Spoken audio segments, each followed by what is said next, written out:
36-year-old Kevin Thomas is clinging to life at the Karl Heusner Memorial Hospital after being shot multiple times on Monday night in Belize City. Ironically, his alleged attacker was admitted to ward a short time afterwards, himself suffering from a gunshot wound to the right leg. Sometime around 8 o'clock, while standing in front of Stephen's shop on Yarborough Road, Thomas came under gunfire. What police understand is that Mr. Thomas was buying at a Chinese store at the corner of Yarborough Road and East College Canal when a gunman approached him and fired several shots. The volley of shots caught the raffle seller in the abdomen and head. He fell unconscious where he stood, blood pooling beneath him. Thomas's brother is well-known cyclist Giovanni Froggy Leslie. His account of what transpired is identical to the narrative that has been shared with investigators. I don't really live with my brother, but we're very close. I just spoke to him about maybe like 2 hours earlier.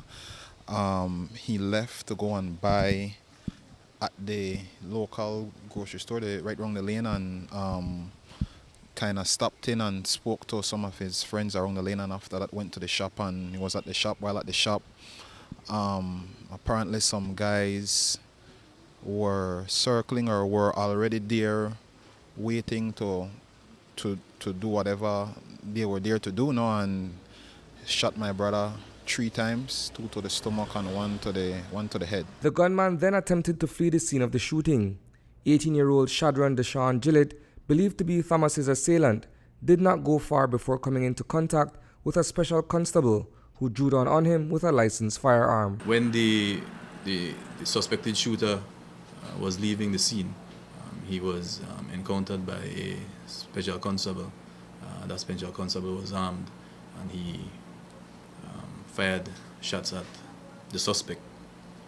And the suspect then fled the area, leaving the firearm not too far from the scene. Moments later, about half an hour later, a male person was transported to the K.H.M.H. One Shardon Gillett, 18-year-old of Iguana Street Extension address. He was suffering from a gunshot wound to the leg. He's under police guard at the K.H.M.H. in a stable condition. In an apparent contradiction, Gillett was interviewed on June 29th by a fellow teen reporter on News 5. During that brief question and answer session, Gillett discussed the effects of gun violence. It affects in another way because you could go to the shop and you don't know what will happen. You can't really hang out, socialize, or nothing, because one time gunman make a bullet not got no name, so if the gunman no meet target, he won't shoot anybody. And that's what Leslie strongly believes befell his sibling, perhaps ironically, at the hands of Shadron Gillett. To say the least, I believe that it was just a random act of violence, and he randomly got up out his house to go to the shop with the intention of going to the shop and coming back home, and he was shot by these young guys whom seems doesn't have anything other than killing on their mind. Inside the K.H.M.H. moments later, the comatose victim and his alleged attacker, who was also injured while attempting to make good his escape, were placed in an adjacent bed inside the emergency room. He later ended up at the hospital right beside my brother, who he just shot, right? And the police kind of were there and moved us out of the way because they said that they didn't want no retaliation or anything like that. But my brother made them understand that we're not that type of people. They just basically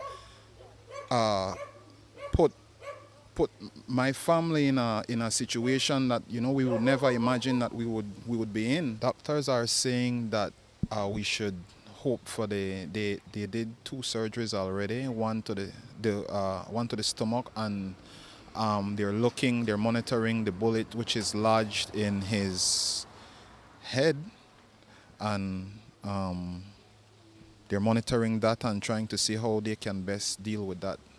So I think there's a next surgery to be done. Reporting for News 5, I am Isani Cayetano.